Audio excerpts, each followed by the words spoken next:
vozidlo BVP-2 13. mechanizovaného práporu. Vozidlo vyniká nízkou siluetou, vysokou priechodnosťou terénu a je schopné plavby na otvorenej vode. Čo je zaujímavé, tak toto vozidlo nemá žiadnu vodnú sprúžku a na vode sa pohybuje len pomocou páskov. V tomto momente prichádza pre tribúnu Stredita B72 M1 14. tankového náboru. Za malý moment sa pre tribúnou ocitne hlavný vojna Leopard 2A4 nemeckej výroby, ktorý patrí 14. tankového náboru Erišove. Ďalšie vozidlo v poradí je Salvo Jakutové Modula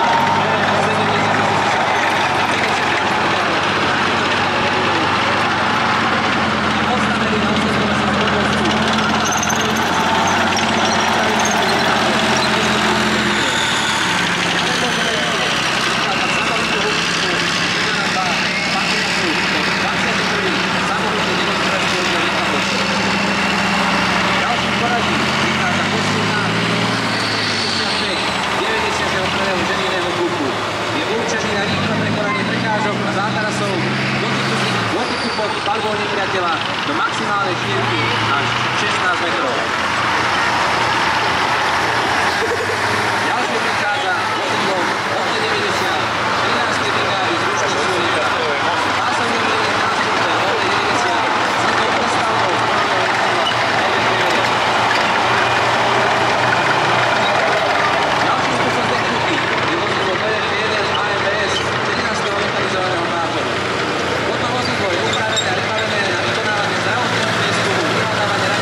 500 kg.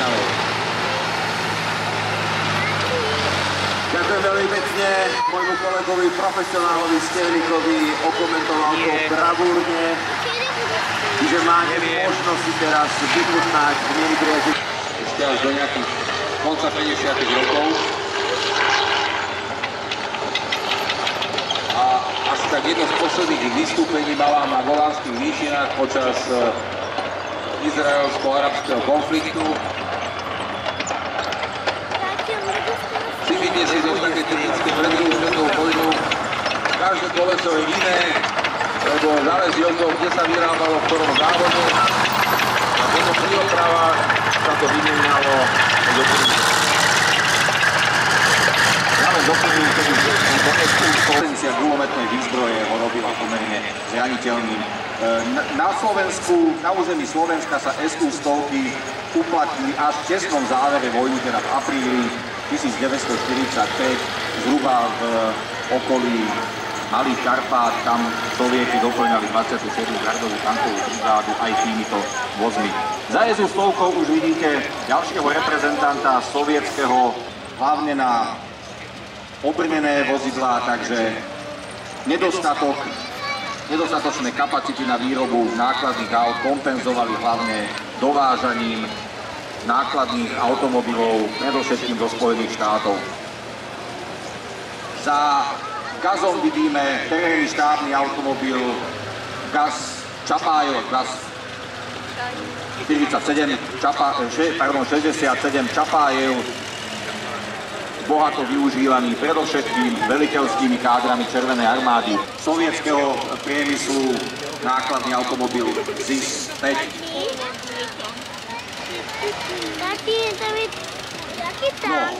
Prvá z takých raritiek s takou netradičnou kamuflážou, s netradičnou výzdobou, pôvodom francúzsky automobil Citroën B2 10, prevedený trošičku pripomína.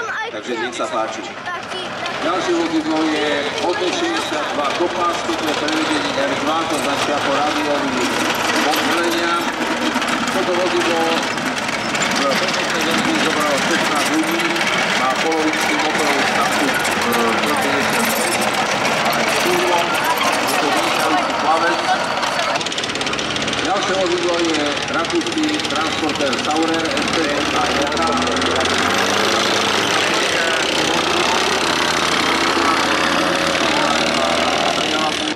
Ale toto už je bojová verzia s 30 mm väžou Oerlikon. Tieto vozidlá rakúska armáda zavádzala začiatkom 60. rokov. Od 70. rokov ich modernizovali na automatické prevodovky a niekde aj koncom okolo roku 2000 vyraďovali. Je obsadený na kolík aj radarom, má laserové detekčné systémy tzv. BIO, má magnéziové zrnačké stupna na vytváranie otlakov a slúžilo hlavne bod prieskumu. Napríklad také zaujímavé je, že mal tam aj sonár, ktorý mohol merať na, keď sa plavil. Ďalší so 4 dverami. Toto sa používalo v Československej ľudovej armáde od začiatku 60. rokov skoro až do 90. rokov, že bolo v tom väčšinou prezbrojené na guláš. Ďalšie vozidlo je ZIL 131, benzínové motory, väčšinou to boli kopie amerických motorov V8 s úžasnou spotrebou, ten vozí neustále predtým ale nádrže. Ďalšie vozidlo je Humvee, vozidlo, ktoré vlastne dneska ešte stále je v rámci. No, máme to tak pekne pomiešané, za Humvee vidíme nemecký štábny terénny automobil Stöver 40, taký trošku menej známy, menej. Ďalšie vozidlo je tzv. Babeka. Je to Škodovka. Musíte si predstaviť, že toto vozidlo bolo pôvodne vyvíjané pre Československú armádu. Ten samotný názov Jeep je takou skoboleninou pôvodného oficiálneho označenia General Purpose Vehicle, teda vozidlo na všetky účely. No a za ním už krásny exemplár nemeckého samohybného diela Sturmgeschütz 3, skratke aj Sturm 3.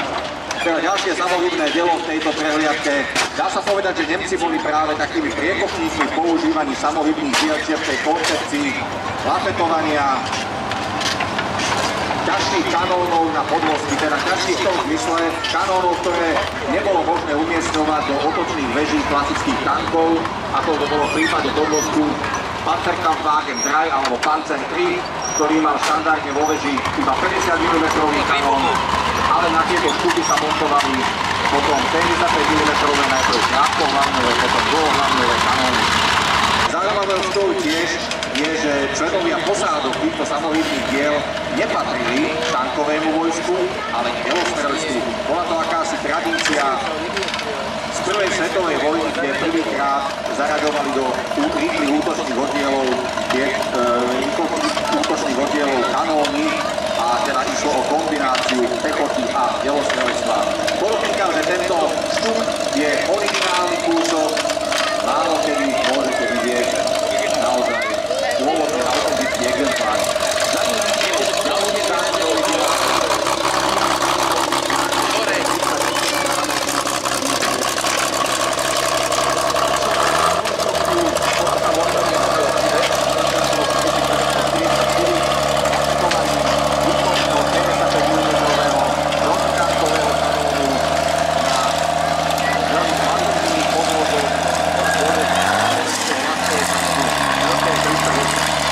Tieto RT-38 samozrejme už počnú s rokom 1942 boli so svojím 37. Prvý je Ferenc, cestí, ktorý sa používali aj v Československej obrannnej brigáde vo Veľkej Británii počas druhej svetovej vojny a s týmito vozidlami prišli aj do Československa.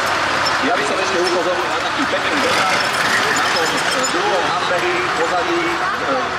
druhom Hamberi v poradí, nad zadným nárazníkom má taký zaujímavý emblém ohnivého meča. Z dúho vyšlo krásne biblické symboly, ktoré používalo najvyššie velenie spojeneckých vojsk na západnom fronte pod velením generála Dwighta Eisenhowera. Veľmi sa ľahko otáča. Neskôršie bolo používané samozrejme v našej armáde. Niektoré ešte jeden kus stojí dokonca aj v Svitníku. Tatra 813, 12 Tatra. Za ním to určenie ako ťahač ťažkých prívesov. Tanková automobilová inšpekcia, čo nebola samostatná vojenská polícia, ale bola to zložka priamo útvaru, kde boli vyčlenení na to vojaci, ktorí robili regulovčíkov ako tento vojak, takže išli pred kolonami a zabezpečovali plynulý prechod mestami, križovatkami. Na veľa družstiev ich používalo. To vozidlo buď malo benzínové motory 2,4 litra, alebo používalo neskôršie aj dieselové motory Perkins. Specializovaná verzia pre armádu postavená, je to Granata. Zaujímavostí tohto vozidla je ten, že vzniklo z núdze po vojne, má hliníkovú karosériu, ale nie preto, aby bol ľahký, ale preto, že po vojne bolo strašne veľa hliníku z lietadiel, tak tie karosérie robili z hliníku. Toto je predĺžené, toto je pre 8 ľudí, vzadu na tých hlaviciach sú aj kratšie. A vozidlo sa robilo s rozličnými motormi, vlastne do dneska sa robí.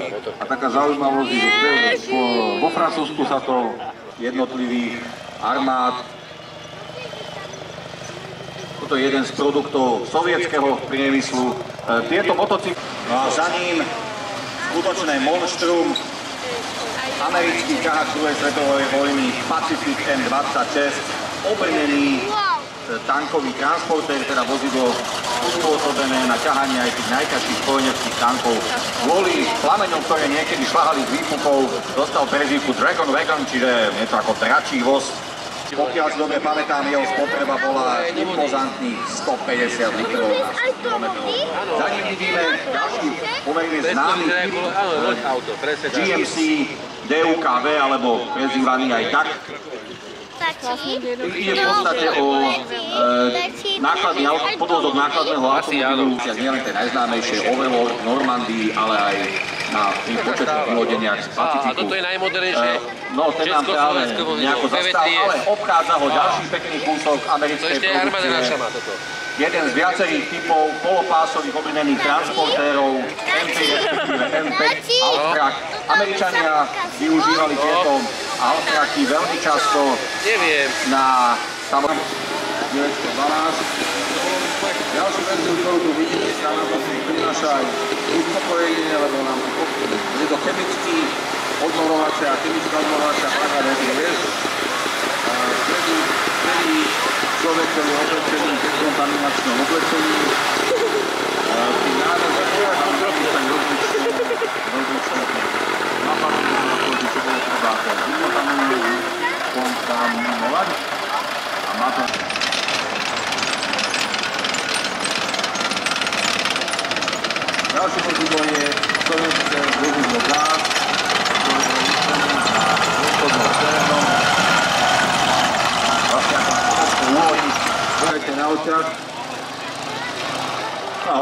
premostujeme do obdobia druhej svetovej vojny.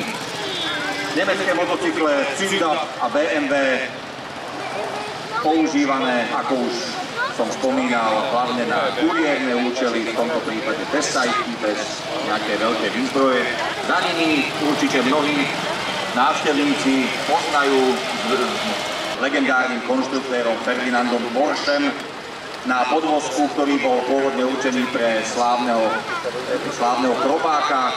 Produkcia chrobáka samozrejme musela byť vojnou prerušená a tieto podvozky boli využívané nielen na chrobáka. Stačilo predizajnovať karosériu bez toho, aby musela byť utesňovaná, pridať lodnú skrutku a máme Volkswagen 166, známy ako Schwibwagen, teda plávajúce vozidlo, určené nielen na prejazd terénom, ale aj na prekonávanie menších vodných tokov. Samozrejme nemohol tam byť nejaký veľký prúd, takže veľtoky východného frontu. A ďalej vidíme ďalšieho zástupcu amerických terénnych jeepov, Willys a Ford, že tieto dôvody doslova odsekli hlavu šoférom týchto jeepov alebo šoférom vodičom motoriek. Takže za týmto účelom 10% predsa len nestíhal pokryť potreby všetkých frontov, všetkých armád a preto od toho 42. roku boli naozaj veľmi vítanou pomocou rozsiahle dodávky amerických gulometčík. Okamžite spustil palbu, vodič vytočil ostrú zákrutu, vzdialil sa, a aby podali hlásenie. Za tým ďalším jeepom máme dokonca privesený v podstate, alebo prípadne tanková posádka. Ďalšie vozidlo zase, toto bol Ford Mood. Nie, ten bol tam vzadu. Toto je Dodge VC51. Vozidlo, ktoré sa používa ako 1,5 tonka na zásobovanie. Náš armádny zbor s tým prišiel aj do Československa. Grécka a Gréci na to neurobili žiadne úpravy, čiže to naozaj pôvodná A3, tak ako ju Američania vyexpedovali. Tank bol vlastne priamým súperom s našim vtedajším tankom T-55. Vidíte hore tá väzdička veliteľa.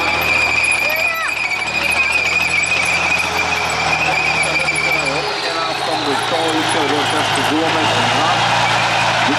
Vozidla je stávané už tak, aby odolávalo mínám. Kudačky sú zavesené hore. Myslím si, že prvýkrát od nejakých 50 rokov na Slovensku môžeme vidieť v pohybe ťažký sovietský tank IS-2. Naozajstná legenda druhej svetovej vojny.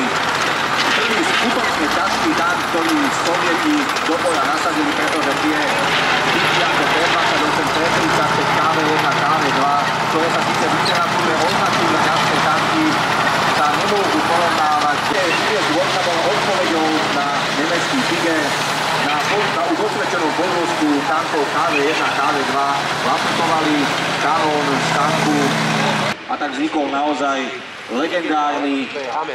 legendárne vozidlo so 122 mm kanónom, ktoré bolo naozaj dôstojným súperom nemeckých Tigrov.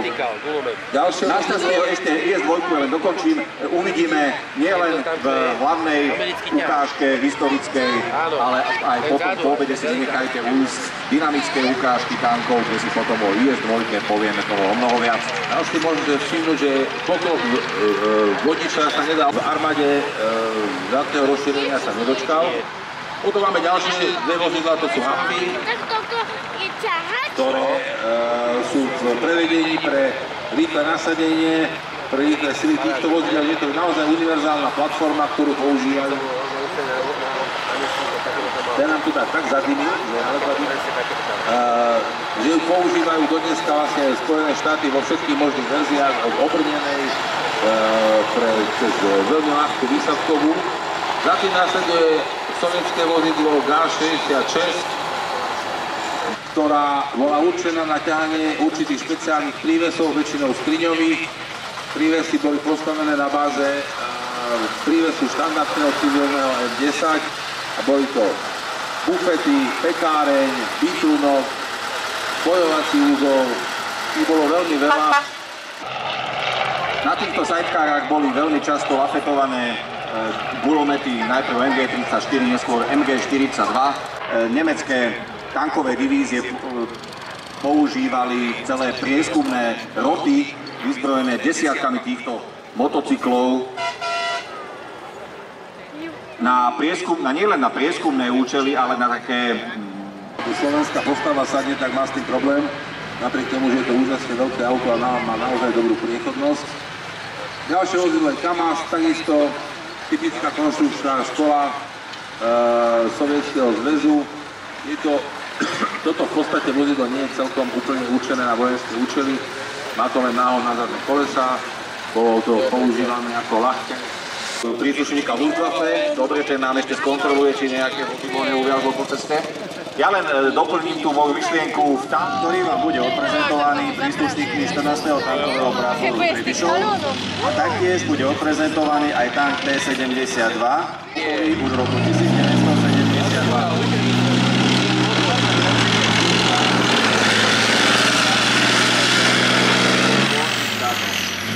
A taktiež prekonať priekopu, sirotu a stupňov. Stúpanie až 30 stupňov a nápor až 30 stupňov. Tanku, vodičanku a strelečanku.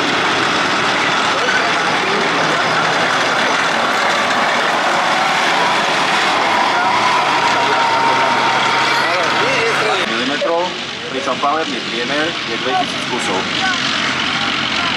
Ďalšou zbraňou je NSV kalibru 12,7 mm, ktorého paletný priemer je 300 kusov.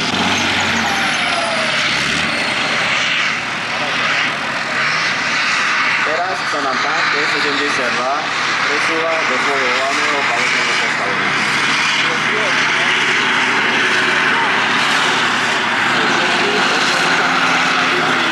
Zútava predstaví okomentovaný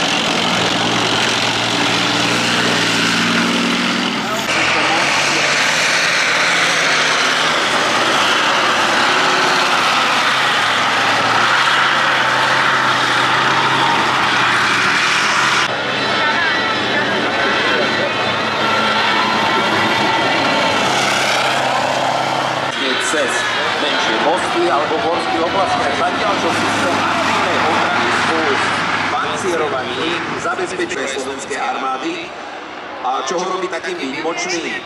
Technologická špička poskytuje vysokú taktickú a strategickú mobilitu so 120 mm kanónom a vysokou schopnosťou prežitia v akomkoľvek teréne alebo prostredí a tiež bezkonkurenčný výkon s jedinečnou konštrukciou bojového systému. So svojím motorom s výkonom 860 koní s možnosťou modernizácie na 950 koní dosahuje vozidlo zvýšiť dojazd približne o 150 km. To znamená, že by sa dokázal dostať zo západu Slovenska na východ a ešte mu zostane aj pol nádrže na boj. Má plne automatizovaný brodivosť až do 1,5 metra, jeho váha je výhodou. Maximálne pohodlie v automatickom nabíjači. Opäť stája ľudia, veriteľ, strelec, vodič a 8 členov bojová kamery vpredu a vzadu na riadenie. 360 stupňový tým nad okolo vozidla cez kamery, väža pre dve osoby vydobená 30 zásobník ďalších 420 nábojov, MK52 koaxiálny gulomet, zároveň je dve rakety Spike v odpaľovacom zariadení na pravej strane väže a 16 kusov 76 mm dymových granátov. Tohto krásavca. Toto prezentačné vozidlo CV9030, ktoré dnes máte teda možnosť vidieť na táto videoklávku Auricio, patrí do rodiny vozidel CV90. Dánsku, Estonsku, Fínsku, Nórsku, Švédsku, Švajčiarsku, Holandsku, aj na Ukrajine, takmer 1300 kusov CD90, pričom čoskoro sa pridajú aj Slovenská a Česká republika. Náhradné diely sú potom prirodzene tiež rovnaké, aj ovládacie prvky. Milí priatelia, keďže máme 60, o ktorej sme hovorili, ktorú sme spomínali, je to vlastne americký nádherný stroj, presunuli sme sa do čias studenej vojny. Ak si dobre spomínam, tak mal to byť protivník T-55 a je to tiež krása, veď predsúďme sa pokojne 50 rokov do histórie a vidíte jeho famóznosť. Tu jeho obrovskú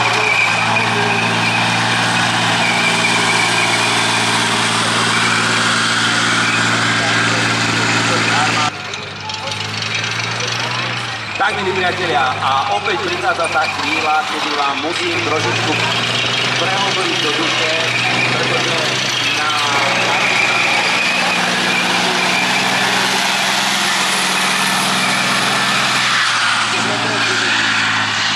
na zákopy až do 2 metrov a 60 cm má gumové pásy, čo znamená menej vibrácií, menej hluku, takmer žiadna potreba udržiť od posádky. Počujete kanón, takto asi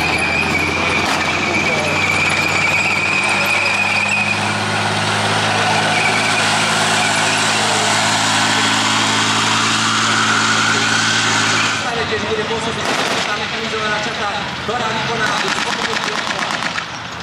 samozrejme, to je zadýmenie priestoru, ktorý kryje predchádzajúce sily a zadýmenie priestoru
bude položená samotná osnovka poraz protitankovú prietoku.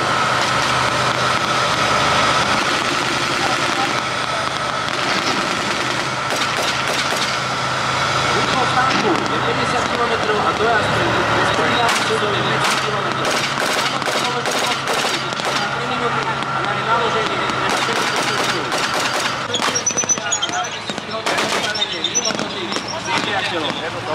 Útočníci jednotky na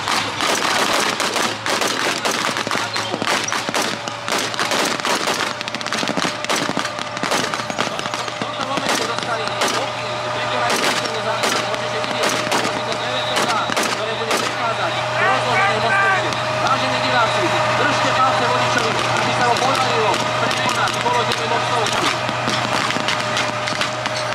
Pripomínam, že samotný prekop cez mostovku je náročný na to prevedú prácu.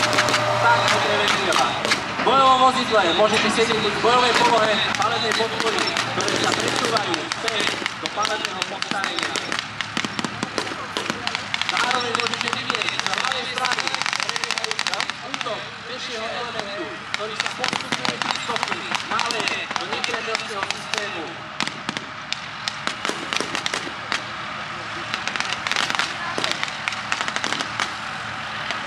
to, čo práve sledujete, je obraz súčasných svetových bojí.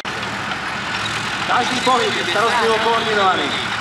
To je kľúčový princíp modernej taktickej spolupráce. Žiaden jednotlivec nie je boj sám. Zákop, ktorý vidíte pred sebou, nie je len výkop zemi, je to obranná línia, logistické centrum, ale aj východiskový útočný bod. Ambulantné pápové vozidlo, v ktorom sa nachádzajú naši zdravotiaci, ktorí vykonajú ďalšie zdravotnícke ošetrenie a opäť zranených. AMS následne transportuje zraneného v mieste vyzdvihnutia vrtuľníka, ktoré budú označené oranžovým dymom.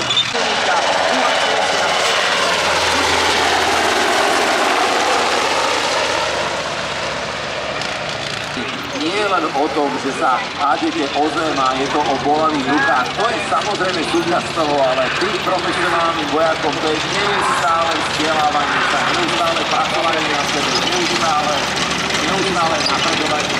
To je tá obrovská hodnota. Takže teraz, ako prvé, druhú vychádza vozidlo,